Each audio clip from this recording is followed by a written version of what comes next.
पिता परमेश्वर, हम आपका हृदय से धन्यवाद करते हैं क्योंकि आप अद्भुत युक्ति करने वाले, सामर्थ के बड़े बड़े काम करने वाले महान परमेश्वर हैं। आपने सृष्टि को बनाया है और ये सृष्टि आपकी गवाही दे रही है।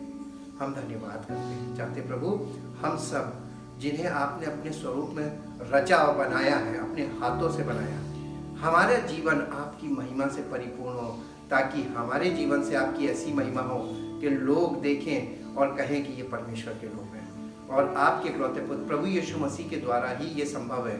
इसलिए हम चाहते प्रभु, हम सब प्रभु यीशु मसीह में उन्नति में आगे बढ़ें, उसकी आत्मा में एक हों और पवित्र आत्मा की सामर्थ के द्वारा हम परमेश्वर की महिमा का कारण बनने पाए और सारा आदर, सारी महिमा आपको मिले। हम इससे पहले कि आपके वचन को खोले, पढ़ें और सुने और समझें, आपकी हुजूरी जो हमारे बीच में, इसके लिए धन्यवाद करते। चाहते आपकी उपस्थिति में हम उन्नति में आगे बढ़े और पवित्र आत्मा के द्वारा हमारा मार्गदर्शन और आपकी महिमा हो। यीशु मसीह के नाम से मांगते हैं, आमीन। Praise the Lord. हम परमेश्वर का धन्यवाद करते हैं। जैसा कि कल हमने बताया आपको कि सृष्टि परमेश्वर की महिमा कर रही, तो सबसे बड़ी गवाही परमेश्वर की कहां से आ रही है? सृष्टि से। तो सृष्टि को देखकर भी कभी किसी को यह ख्याल नहीं आया कि इसका बनाने वाला कैसा होगा, बल्कि उल्टा करने लगे, सृष्टि की वर्शिप करने लगे, सृष्टि की उपासना करने लगे, ना कि सृष्टिकर्ता को खोजना चाहिए था। वो नहीं हुआ। ये इसलिए हुआ क्योंकि इसी को हमने बताया कि वे सुन्न होकर लुचपन में लगे रहे। इसका मतलब ये कि उनका माइंड ब्लाइंड हो गया और उनको ये नहीं पता चला कि इस सृष्टि का बनाने वाला कौन है, उसको हमें वर्शिप करनी चाहिए, उसकी उपासना करनी चाहिए। और चूंकि हम परमेश्वर को नहीं जानते, इसलिए हम सब चीजों को ईश्वरीय मान लेते हैं, जबकि सब जगह ईश्वर है नहीं। तो हम उसकी प्रेजेंस को खोज तो रहे हैं, लेकिन हमें उसकी प्रेजेंस का भी यानी ज्ञान नहीं है कि उसकी प्रेजेंस होती कैसी, उसकी प्रेजेंस में क्या होता है। उसको, इसी चीज को परमेश्वर के वचन में हम देख रहे हैं पार्ट पार्ट करके। और इसीलिए आज हम उत्पत्ति से ही फिर चलेंगे। उत्पत्ति में हम आज देखेंगे आदम की वंशावली। जब आप उत्पत्ति 5 अध्याय शुरू होता है तो वहां पर हेडिंग है आदम की वंशावली। और इस आदम की वंशावली में इसमें आप आखिरी पद पढ़िए, बल्कि आप इसको पढ़िए 5 अध्याय का 28 पद से पढ़िए। 5 अध्याय का 28 पद, उत्पत्ति 5 अध्याय 28 पद से। जब लेमेक 182 वर्ष का हुआ, जब लेमेक 182 वर्ष का हुआ, तब उसने एक पुत्र जन्म दिया। तब उसने उससे एक पुत्र उत्पन्न हुआ, या उसने एक पुत्र को जन्म दिया। और यह कहकर उसका नाम नूह रखा। ये कहकर उसका नाम नूह रखा कि यहोवा ने जो पृथ्वी को श्राप दिया है, यहोवा ने जो पृथ्वी को श्राप दिया है, उसके विषय यह लड़का हमारे काम में है। उसके विषय में ये लड़का हमारे काम में है। और उस कठिन परिश्रम में जो हम करते हैं, और उस कठिन परिश्रम में जो हम करते हैं, हमको शांति देगा। हमको शांति देगा। कौन? नूह। नूह का मतलब क्या है मालूम? नूह का मतलब, नूह नाम का मतलब है कि ये लड़का, परमेश्वर ने जो सृष्टि को, पृथ्वी को श्राप दिया था, उसने आदम को नहीं दिया था। उसने कहा था भूमि तेरे कारण श्रापित है, जमीन को श्रापित किया था। और नूह को ये नाम रखा गया था कि जो भूमि श्रापित है, उस चीज में ये लड़का हमारे काम का होगा। इसका मतलब परमेश्वर की योजना में नूह कनेक्टेड था। आदम की वंशावली चली और आदम के वंश से एक बच्चा आया जिसका नाम था नूह। और ये भी अन्य जाति ही था, यानी खतना रहित था। अन्य जाति का मतलब होता है खतना रहित, जिसका खतना नहीं हुआ। अभी क्योंकि खतने का कोई वर्णन ही नहीं शुरू हुआ, लेकिन परमेश्वर किनके, मनुष्यों के द्वारा, आदम की जो वंश है उन्हीं के द्वारा तो परमेश्वर अपने आप को प्रकट करना मांग रहा, उनके द्वारा कार्य करना मांग रहा। और इसीलिए परमेश्वर ने नूह को विशेष उद्देश्य से इस पृथ्वी पर भेजा। आगे पढ़िए। और नूह के जन्म के पश्चात, और नूह के जन्म के पश्चात लेमेक 595 वर्ष जीवित रहा। लेमेक जो उसका पापा था, जो उसका पिता था, वो 595 वर्ष तक जीवित रहा। और उसके और भी बेटे बेटियां हुए। और लेमेक की कुल अवस्था 777 वर्ष की हुई। और लेमेक की कुल जो आयु थी वो 777 वर्ष की हुई। तत्पश्चात वह मर गया। तत्पश्चात वो मर गया। जी आगे पढ़िए। और नूह 500 वर्ष का हुआ। और नूह 500 वर्ष का। आप लोग ये देख रहे होंगे कि यहाँ पे एज एवरेज कितना हाई जा रहा है। आदम को परमेश्वर ने कितना अच्छा बनाया था। परमेश्वर के स्वरूप में होने का मतलब क्या था कि उसकी आयु देखिए, आदम 930 वर्ष का होके मरा। और ये आप आदम की वंशावली जब 5 अध्याय पढ़ेंगे, इसको घर में पहले पद से पढ़िएगा, किसी की आयु कम नहीं है। लगभग 1000 ईयर्स एवरेज था। वो 1000 ईयर 120 साल में कैसे सिमट गया, ये भी देखिएगा। जल प्रलय के बाद परमेश्वर ने मनुष्य की आयु को घटाकर 120 वर्ष किया। इससे पहले मनुष्य की आयु बहुत थी और उस आयु में मनुष्य इसीलिए पृथ्वी पर भर गए, इसीलिए इतनी जल्दी भरे। और उसके बाद आगे पढ़िए क्या लिखा है नेक्स्ट वर्स। और नूह 500 वर्ष का हुआ। और नूह 500 वर्ष का हुआ। और नूह ने शेम और हाम और येपेत को जन्म दिया। इसके 3 बेटे थे, शेम, हाम, येपेत, ये 3 बेटे थे। और उसके बाद 6ठा अध्याय शुरू होता है। 6ठे अध्याय को पहले पद से पढ़िए। फिर जब मनुष्य भूमि के ऊपर बहुत बढ़ने लगे। फिर जब मनुष्य भूमि के ऊपर बहुत बढ़ने लगे। और उनके बेटियां उत्पन्न हुई। उनके बेटियां उत्पन्न हुई। तब परमेश्वर के पुत्रों ने मनुष्यों की पुत्रियों को देखा कि वे सुंदर हैं। तो उन्होंने जिसको चाहा उनसे ब्याह कर लिया। तो उन्होंने यानी परमेश्वर के पुत्रों ने जिसको चाहा उनसे विवाह कर लिया। ये अपनी मर्जी से शादी करने वाला सिस्टम यहां से शुरू हुआ और आज फिर वही है। बहुत ध्यान दीजिएगा, नूह के समय में जो हुआ वो मनुष्य के पुत्र के समय में होगा। और इसीलिए आज भी यही हो रहा है, जो जिससे चाह रहा है उससे शादी कर लेगा, जिसको पसंद कर रहा है। यानी कोई पहले लोग हर चीज को फैमिली बैकग्राउंड देखते थे, सब कुछ देखते थे, कायदे से होती थी, वो विवाह खत्म हो गए। अब यहाँ पर क्या है, अपनी मर्जी से विवाह हो गए। बेमेल विवाह बोलते हैं इसको, अनमैच्ड मैरिजेस, ये बेमेल विवाह शुरू हो गए। ये पहला चिन्ह, ये याद रखती है, दिमाग में सब सेट करते जाइएगा कि ये हुआ था। आगे पढ़िए। और यहोवा ने कहा मेरा आत्मा मनुष्य से सदा विवाद करता न, मेरा आत्मा मनुष्य के साथ सदैव वाद विवाद करता न रहेगा। यानी मनुष्य के साथ परमेश्वर का आत्मा कभी भी जबरदस्ती नहीं करेगा। ये कहने का मतलब इंग्लिश में आप पढ़ेंगे तो लिखा है my spirit will not strive with man। मैं इंग्लिश में आपको पढ़ के सुनाता हूँ। ये कौन सा 5वां पद है ना, तीसरा है, थर्ड है ना, तीसरा पद, उत्पत्ति उसका 6 अध्याय, उत्पत्ति 6 अध्याय और उसका 3 पद लिखा, then the Lord said, my spirit shall not forever dwell and strive with man, for he also is flesh, but his days shall yet be 120 years। यहां पर देखिए मनुष्य की आयु घटा दी गई। नूह की आयु के बाद से उसके बच्चों के टाइम में आयु घट गई, यहीं पे आ गया 120 साल। हिंदी पूरा पढ़िए क्या लिखा हुआ है। मेरा आत्मा मनुष्य के साथ सदा विवाद करता ना रहेगा, क्योंकि मनुष्य भी शरीर ही है। उसकी आयु 120 वर्ष की होगी। कितनी होगी? 120 वर्ष। इससे पहले आप 5वें अध्याय में देखिए, किसी की आयु 120 वर्ष नहीं है, बल्कि इसके बाद 6ठे अध्याय से आयु क्यों घटी? क्योंकि मनुष्य अपनी मर्जी में जीने लगा और अपनी मर्जी की करने लगा। परमेश्वर अब कभी भी नहीं चाहता था कि मनुष्य अपनी मर्जी से कुछ करे, परमेश्वर की इच्छा के अनुसार चले। जो वहां से डिस्कनेक्शन हुआ आदम का, उसके बाद उसकी जनरेशन में वो डिस्कनेक्शन पार्ट करके आया, एकदम से नहीं आया। और फिर एकदम से आयु घट के 120 वर्ष हो गई, परमेश्वर ने निर्धारित कर दी। आज वो आयु एज एवरेज कहां पहुंच गया? 40-50 और घट गया। क्यों घट गया? दुष्टता और बढ़ गई, मनुष्य का स्वभाव और बिगड़ गया। मनुष्य का स्वभाव जितना बिगड़ता जाएगा उतना उसकी आयु घटेगी। ठीक, अब आगे देखिए, पढ़िए क्या लिखा। उन दिनों में पृथ्वी पर दानव रहा करते थे। और इसके पश्चात जब परमेश्वर के पुत्र मनुष्य की पुत्रियों के पास गए, तब उनके द्वारा जो संतान उत्पन्न हुई, वह पुत्र शूरवीर होते थे। वो शूरवीर होते थे।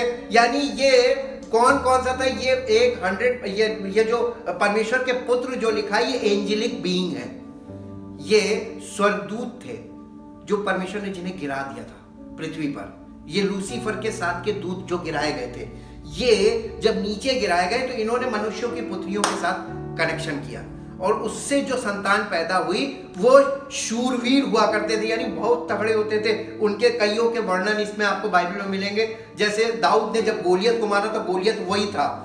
और आपको मालूम है अभी लेटेस्ट न्यूज में आप उस पर सर्च कीजिएगा कि गोलियत के समान एक व्यक्ति यहाँ पर मारा गया अफगानिस्तान में, और उसको वो लोग कितनी मुश्किल से ले गए। वो 6 फुट से ज्यादा का हाइट उसका हमने वीडियो देखा पूरा, और पूरा बाकायदा लाइव वीडियो दिखाया है कि उसको कैसे उन लोगों ने उसको काबू करना बहुत मुश्किल था, हथियारों से नहीं मारा, बहुत मुश्किल से मारा, और उसका दिखाया है। तो ये इसी तरीके के लोग हुआ करते थे, दानव टाइप के ये होते थे, वो पर्सनैलिटी हुआ करती थी। आगे पढ़िए। जिनकी कीर्ति प्राचीन काल से प्रचलित है। जिनकी कीर्ति प्राचीन काल से प्रसिद्ध है। तो ये इस तरीके के जो लोग हुआ करते थे, ये प्राचीन काल से इनकी कीर्ति प्रसिद्ध है। आगे पढ़िए। और यहोवा ने देखा कि मनुष्य की बुराई पृथ्वी पर बढ़ गई, कि मनुष्य की बुराई पृथ्वी पर बढ़ती जा रही है, बढ़ गई है, और उनके मन के विचार में जो कुछ उत्पन्न होता है सो निरंतर बुरा ही होता है। सो पहली चीज निरंतर उत्पन्न होता है और निरंतर बुरा उत्पन्न होता है।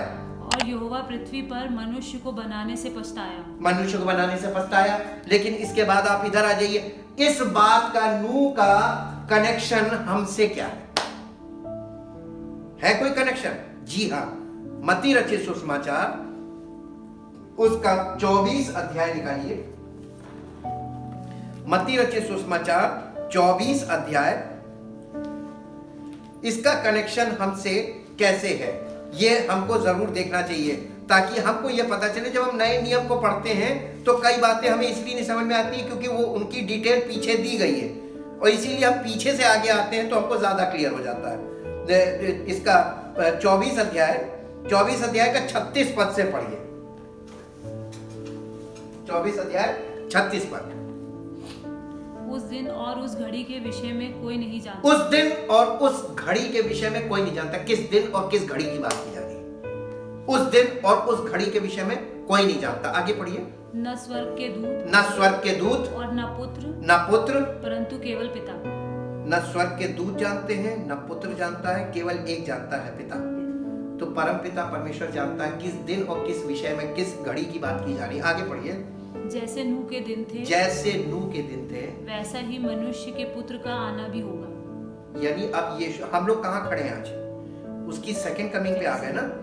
हम एकदम सेकंड कमिंग पे वो आ रहा है, और आज हम खड़े हुए उसी जगह जब वो आने वाला है। और आज हम किस हालत में हैं?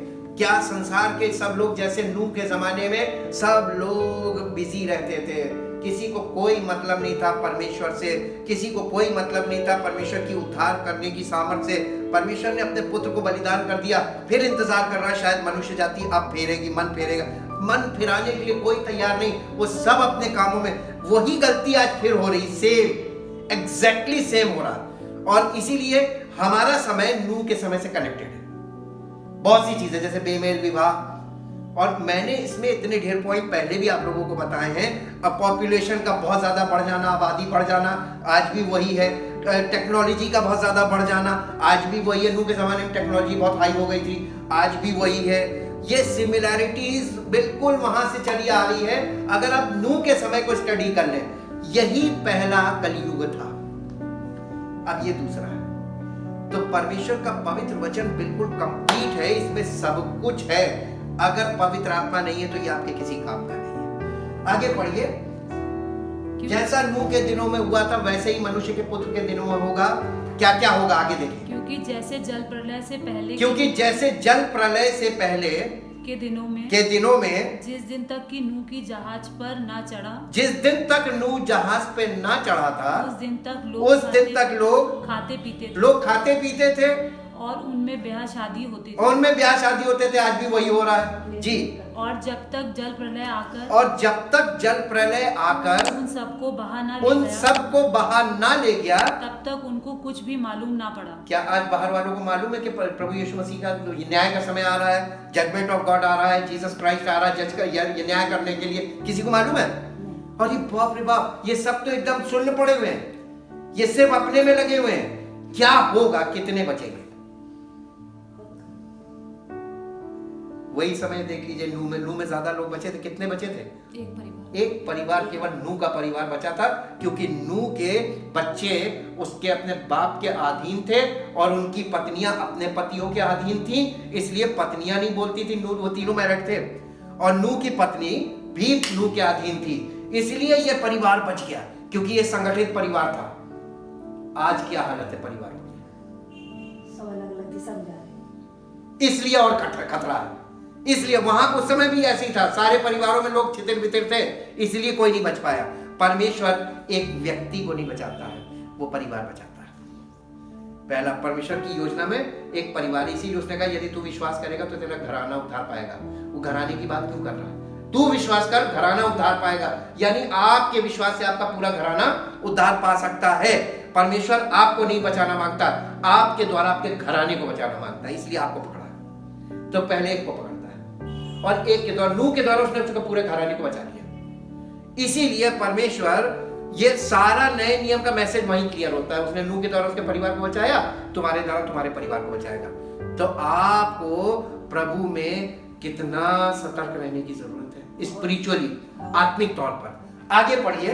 वैसे ही मनुष्य के पुत्र का आना, वैसे ही मनुष्य के पुत्र का आना भी होगा, किसी को कुछ नहीं पता चलेगा और सब कुछ हो जाएगा। जी, उस समय 2 जंत खेत में होंगे। हाँ, ये आगे का वो दिया हुआ, उस समय क्या होगा।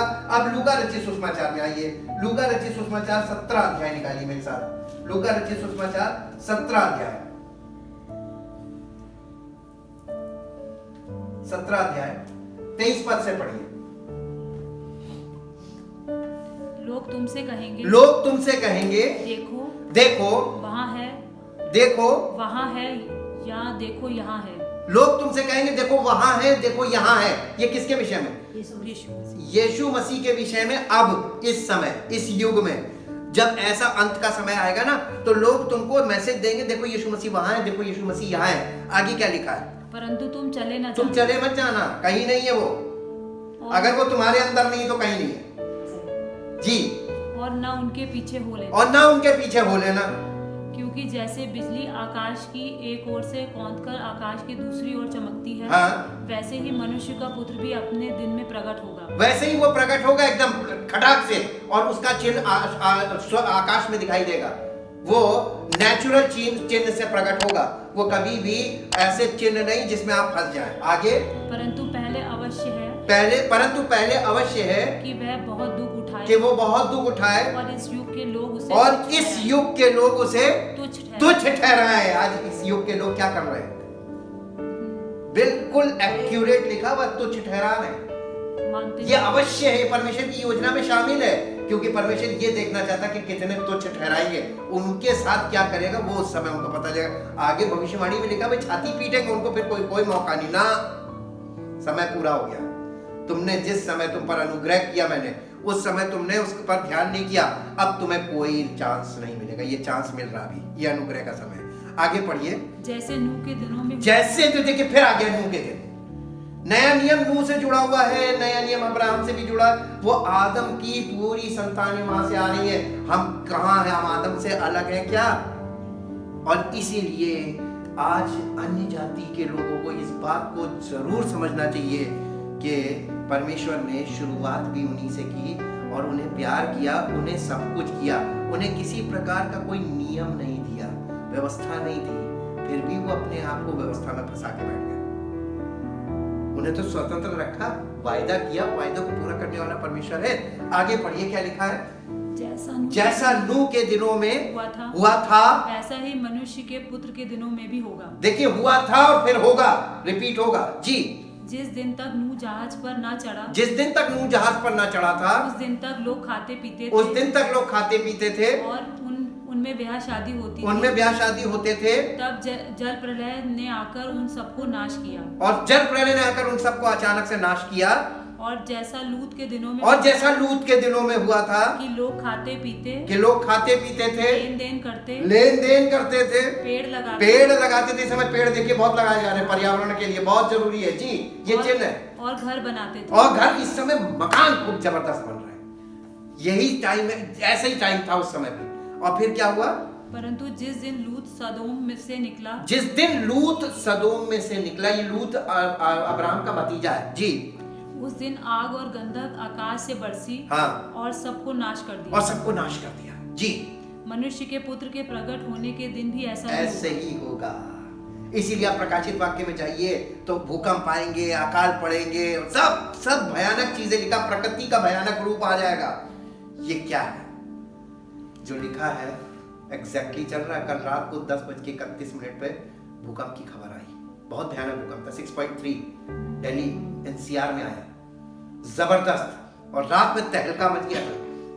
और जो वैज्ञानिक है उन्होंने तुरंत बताया था कि बहुत खतरे पे, दिल्ली बहुत खतरे पे, हाई राइज बिल्डिंग है हमारे यहाँ, वो मेंटेन, वो स्टैंडर्ड नहीं फुलफिल किए गए जो होने चाहिए। वैज्ञानिकों ने कहा ऊपर की मंजिलें कभी भी गिर सकती हैं। अनुग्रह चाहिए ना, बचाने वाला बचाएगा। वहां देखिए उत्तराखंड में आपदा आई, कितने बच पाए? बचना चाह रहे थे, नहीं बच पाए। इतनी स्पीड में होता है वो, जब प्रलय आती तो बड़ी स्पीड में आती है, और जितने उसकी जद में आते सब चले जाते हैं। आज तक ढूंढते रह गए, सारी टेक्नोलॉजी धरी रह गई, जिसको निपटना था निपट गया। ये सब चिन्ह, ये सब चीजें हमारे लिए चिन्ह बन रही हैं कि जैसा लिखा वैसा हो रहा है। हालेलुया। हमें क्या करना चाहिए? अब सीरियस हो जाना चाहिए या अभी भी वैसे ही परंपरा में चल रहे हैं? देखिए नूह का कनेक्शन नए नियम से सीधा सीधा है, और ये इसलिए है क्योंकि परमेश्वर अन्य जातियों को बचाना चाहता है। हाँ कि ना? अब मेरे साथ एक पद और निकालिए जो आपको मिलेगा, पहला पत्रस नए नियम में, पहला पत्रस उसका अध्याय 3 अध्याय का 19 पद से पढ़िए। पहला पत्रस 3 अध्याय 19 पद। उसी में उसने जाकर किसमें? यीशु मसीह ने। मालूम है जब क्रूसीफिक्शन हुआ तो क्रूसीफिक्शन के बाद यीशु मसीह की जो बॉडी है उसको कब्र में रख दिया गया। इतना तो मालूम है ना, कब्र में वो कौन सा दिन था कि उसकी बॉडी को कब्र में रखा? फ्राइडे को क्रूसीफिक्शन हुआ, सैटरडे को डे ऑफ सबत होता, परमेश्वर के विश्राम का दिन होता है। उस दिन परमेश्वर विश्राम करता है, और जिस दिन विश्राम का दिन था, यीशु मसीह की जो देह थी, जी उठने से पहले वो विश्राम दिवस में उसकी बॉडी विश्राम कर रही थी, लेकिन उसकी आत्मा कहां थी? मसीह कहां था? मसीह का आत्मा था ना उसमें, वो कहां था? पढ़िए। उसी में उसने जाकर कैदी आत्माओं को भी प्रचार किया। ये कैदी आत्माएं कौन थी जिनको जाके प्रचार कर रहा है यीशु मसीह ना? वो कब्र में कहा, आत्माएं कैद में थी।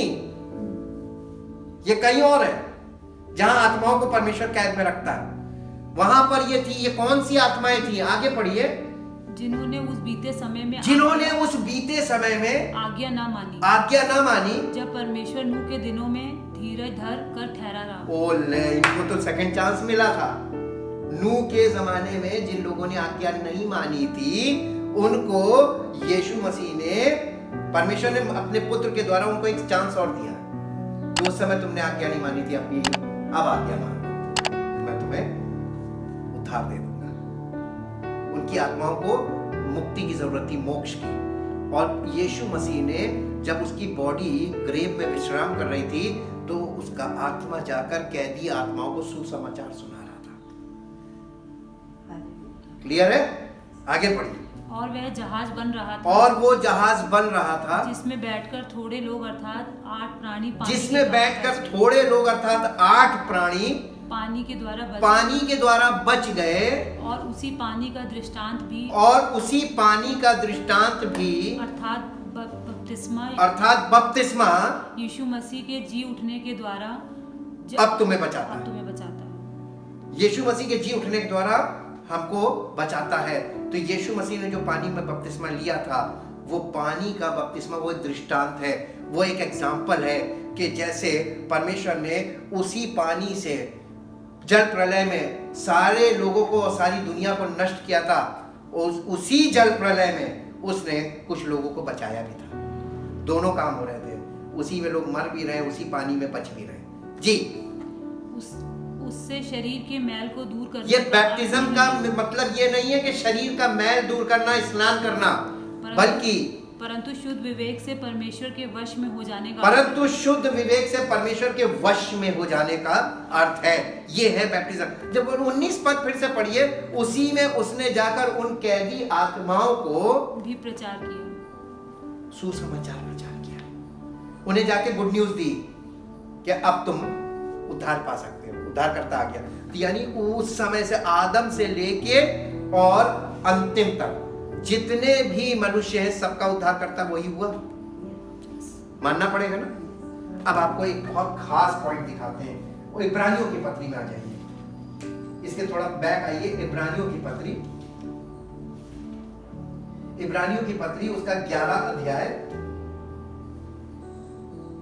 का 7 पद पढ़ लेंगे। इब्रानियों की पत्री 11 अध्याय 7 पद। विश्वास ही से नूह ने उन बातों के विषय में जो उस समय दिखाई ना पड़ती थी चेतौनी पाकर भक्ति के साथ अपने घराने के बचाव के लिए जहाज बनाया और उसके द्वारा उसने संसार को दोषी ठहराया। उसने उस संसार को दोषी ठहरा दिया। किसने? नूह ने। और उस धार्मिकता का और उस धर्म का वारिस हुआ जो विश्वास से होता है। ये परमेश्वर की धार्मिकता जो विश्वास से है। नूह ने कौन सी धार्मिकता अपनाई थी? विश्वास से। कर्मकांड तो नहीं किया था ना। और परमेश्वर पर विश्वास किया, और परमेश्वर ने उस विश्वास करने वाले को वो तरीका बताया जिससे उसका परिवार बच गया। आप परमेश्वर पे ज्यादा विश्वास करेंगे कि अपने कर्मों पे कि हम ये करेंगे बच जाएंगे? आज दुनिया में लोग कर क्या रहे हैं? बचना कोई मांगता ही नहीं, बचना तो विश्वास से है। परमेश्वर की धार्मिकता शुरू से विश्वास पे आधारित है, और नूह परमेश्वर की धार्मिकता को ही मानता था, यानी परमेश्वर पे विश्वास करता था, उसके वचन पर, उसकी बोली पर विश्वास करता था, और उसने परमेश्वर ने जैसा जैसा कहा वैसा वैसा किया। उस जमाने में लोग उसका मजाक उड़ा रहे थे। इस पद को फिर से पढ़िए, शुरुआत 7 पद फिर से पढ़िए जरा। विश्वास ही से नूह ने उन बातों के विषय में, कौन सी बातें थी उनके विषय में लिखा? उन बातों के विषय में जो उस समय दिखाई ना पड़ती। उस समय क्या ऐसा था जो दिख नहीं रहा था? चेतावनी मिली उसको, परमेश्वर की ओर से वार्निंग मिली कि देखो ये होने वाला है। क्या था ऐसा? उस समय बारिश नहीं होती थी। हाँ, वेरी गुड वेरी गुड। उस समय में बारिश नहीं होती थी। नूह के समय में बिल्कुल भी बारिश नहीं होती थी, और लोगों को बारिश का कोई अनुभव नहीं था कि बारिश भी कोई चीज होती है। और जब वो लोगों से कहने लगा जल प्रलय होने वाला, लोग ये सोच रहे थे कि ये पागल हो गया है, ये सनक गया है, ये बुढ़ा गया है, इसलिए उल्टी सीधी बातें बोल रहा है। और लोगों ने उसका खूब मजाक उड़ाया, और किसी ने उसकी बात पर विश्वास नहीं किया। लेकिन वो मालूम है 2 काम कर रहा था, लोगों को मैसेज भी दे रहा था, और अपने घराने के बचाव के लिए जहाज बना रहा था। परमेश्वर ने कहा था तुम बनाओ, और मालूम वो पानी का जहाज कहाँ बन रहा था? उस पर भी हंसी आएगी, उससे समुद्र हजारों किलोमीटर दूर था। वो जंगल में बना रहा था, और जंगल में बना रहा था। आप मूवी देखिएगा, 10 कमांडमेंट्स वगैरह कोई मूवी देखिएगा, उसमें आपको ये मिलेगा नूह का। और वो जंगल में बना रहा था। लोग ये सोच रहे थे कि समुद्र तक ये लेके कैसे जाएगा इतना बड़ा जहाज? वो 3 स्टोरी का जहाज था, ये लेके कैसे जाएगा वहां तक? और ये सब चीजें सोच के कि ये पानी से, ये जंगल में पानी का जहाज बना रहा है, और ये ना पानी है ना कुछ, और इतना पानी कहां से आ जाएगा कि ये जहाज तैरने लगे? तो लोगों ने उसका खूब मजाक उड़ाया, जितना उड़ा सकते थे। लेकिन बात किसकी सच निकली? परमेश्वर की आवाज सुनने वाले की बात इसीलिए सच होती है। और उसने संसार को दोषी ठहरा दिया। विश्वास की धार्मिकता, जब परमेश्वर की आवाज सुनकर हम विश्वास से चलने लगते हैं ना, ये है परमेश्वर की धार्मिकता।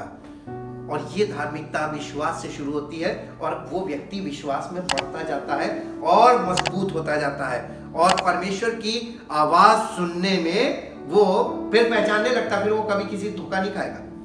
ठीक। अब इसके बाद साथ साथ एक पद और निकालिए लास्ट में, जो आपको मिलेगा इब्रानियों की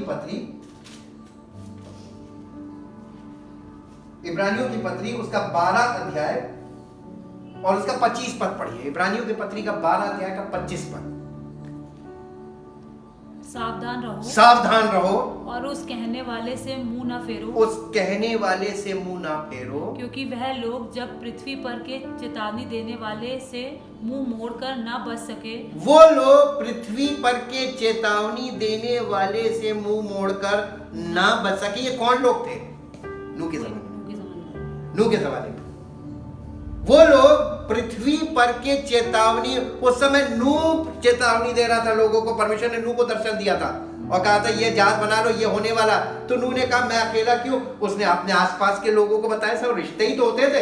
एक मनुष्य से जब परिवार बड़ा है तो सब आपस में एक दूसरे से रिश्ता में, चाहे कोई उस रिश्ते को माने या ना माने, हम सब इंसान एक दूसरे के साथ रिश्ते में हैं और किसी का किसी के बिना काम नहीं बनेगा। हर व्यक्ति की हमें जरूरत है। और इसीलिए नूह ने यानी इंसानियत के नाते कि हम भी इंसान, ये भी इंसान है, हम बचे और ये भी बचे, उसने सब लोगों को वो बात बताई, लेकिन किसी ने एक्सेप्ट नहीं की। और यहाँ पे लिखा वो पृथ्वी पर के चेतावनी देने वाले के से मुंह मोड़कर ना बच सके। बहुत बड़ा एग्जाम्पल हमारे सामने है। तो हम स्वर्ग पर से तो चेतावनी, हमारे समय में मनुष्य चेतावनी नहीं दे रहा, पवित्र आत्मा। तो हम स्वर्ग पर से चेतावनी देने वाले के मुंह मोड़कर क्यों से कर मुंह बच मोड़कर सकेंगे? कैसे क्यों कर बच सकेंगे? हमारे लिए ज्यादा खतरा है। उनको इसीलिए दोबारा चांस मिला था। चलो वो इस इंसान के नहीं समझा पाया या उसकी बात पर वो नहीं विश्वास कर पाया, इसलिए यीशु मसीह ने उनको जाकर सुसमाचार दिया ताकि वो उद्धार पाए। वो बंदी आत्मा है, लेकिन हम लोगों के लिए सेकंड चांस नहीं है, क्योंकि हमारे लिए तो सारा परमेश्वर का पूरा वचन जानकारी के रूप में रखा हुआ है और पवित्र आत्मा उसकी जानकारी दे रहा है। क्या हम इस पवित्र आत्मा की बातों से मुंह मोड़कर बच पाएंगे? इसलिए हमें क्या करना चाहिए? अपने जीवन का समर्पण प्रभु यीशु मसीह के आगे करना चाहिए, क्योंकि वो हमारा लिए तो जहाज वही है। वो हमारे जीवन को सुरक्षित रखेगा और वो हमारे जीवन को ऐसा सुरक्षित रखेगा। लास्ट में एक वर्ष पढ़ दीजिए जो आपको मिलेगा। प्रभु यीशु मसीह क्या करेगा? पहला थिस्सलुनीकियों और उसका अध्याय 5 अध्याय उसका 23 पद पढ़िए। पहला थिस्सलुनीकियों 5 अध्याय 23 पद। शांति का परमेश्वर आप ही तुम्हें पूरी रीति से पवित्र करे। कौन? परमेश्वर। वो हमें पवित्र करेगा पूरी रीति से। और पूरी रीति का मतलब क्या है? आगे पढ़िए। और तुम्हारी आत्मा और प्राण और देह हमारे प्रभु यीशु मसीह के आने तक पूरे और निर्दोष सुरक्षित रहे। ये है परमेश्वर हमसे ये चाहता है। बिना पवित्र आत्मा के ये पॉसिबल है? इम्पॉसिबल है। इसलिए हमें क्या करना चाहिए? अपना समर्पण प्रभु यीशु मसीह के आगे पूरी तरीके से कर देना चाहिए, क्योंकि वो हमारा बचाने वाला है। Thank you Jesus, thank you Lord. परमपिता परमेश्वर, हम आपका हृदय से धन्यवाद करते हैं, क्योंकि आप अद्भुत युक्ति करने वाले हैं और आपकी अद्भुत युक्ति हमारे जीवन को बचाती है। यहाँ पर उपस्थित सभी लोगों को और जो नहीं आ पाए हैं उन लोगों को सबको आपके हाथ में सौंपते हैं। सबके जीवन में आपकी सामर्थ्य सिद्ध हो और सबका जीवन आपके द्वारा सुरक्षित हो और सबका जीवन आपकी महिमा का कारण बने और सारा आदर सारी महिमा सिर्फ और सिर्फ आप ही को मिले, क्योंकि आप ही महिमा की योग्य है। धन्यवाद के साथ इस प्रार्थना को आपके इकलौते पुत्र प्रभु यीशु मसीह के नाम से मांगते हैं, आमीन।